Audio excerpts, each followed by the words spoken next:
Assalamualaikum warahmatullahi wabarakatuh. Perkenalkan, nama aku Naila Fatia dengan NPM 2450706. Nah, di sini aku akan jelasin gimana cara bikin transformasi dua dimensi pada spreadsheet. Nah, sebelumnya aku bakal jelasin apa itu transformasi pada grafika komputer. Nah, pada grafika komputer, transformasi adalah suatu proses mengubah posisi, ukuran, orientasi, ataupun bentuk suatu objek dalam ruang 2 dimensi atau 3 dimensi. Nah, transformasi itu penting gak sih? Nah, transformasi itu sangat penting untuk menggambar, manipulasi, dan menampilkan objek-objek secara dinamis. Nah, di sini aku punya X0-nya 3, Y0-nya 5, W-nya sama dengan 4, H-nya 6.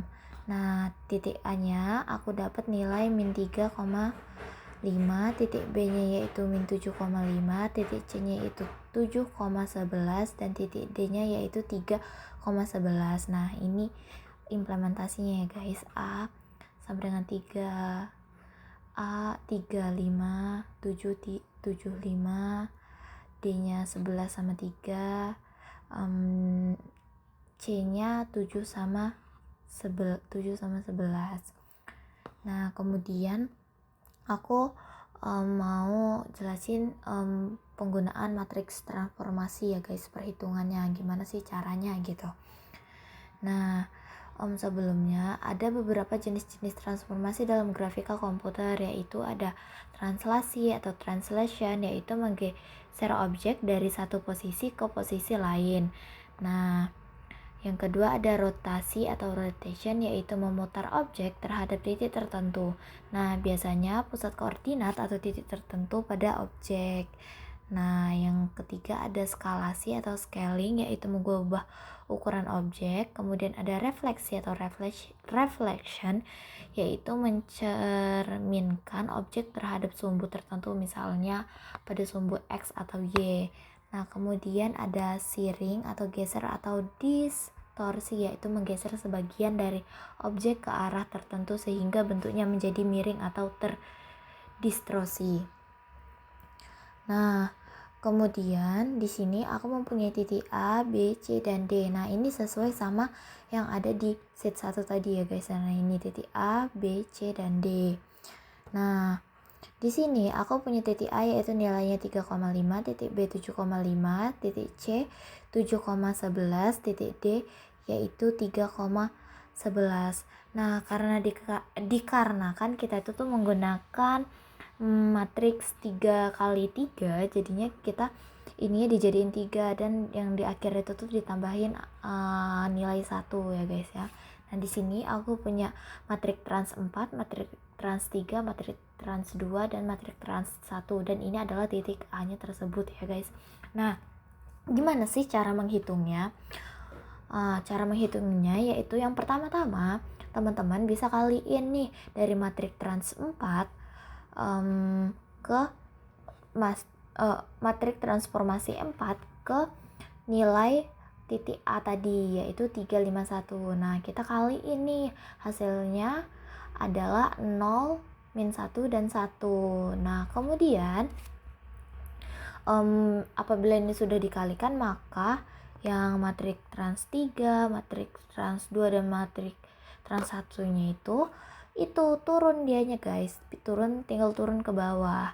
Nah, kemudian setelahnya kita bisa kalikan matriks trans 3 ini sama hasil yang sudah kita kalikan sebelumnya yaitu 0, min 1, dan 1. Nah, hasilnya yaitu 1, 0, dan 1. Nah, kemudian ya seperti yang sebelumnya.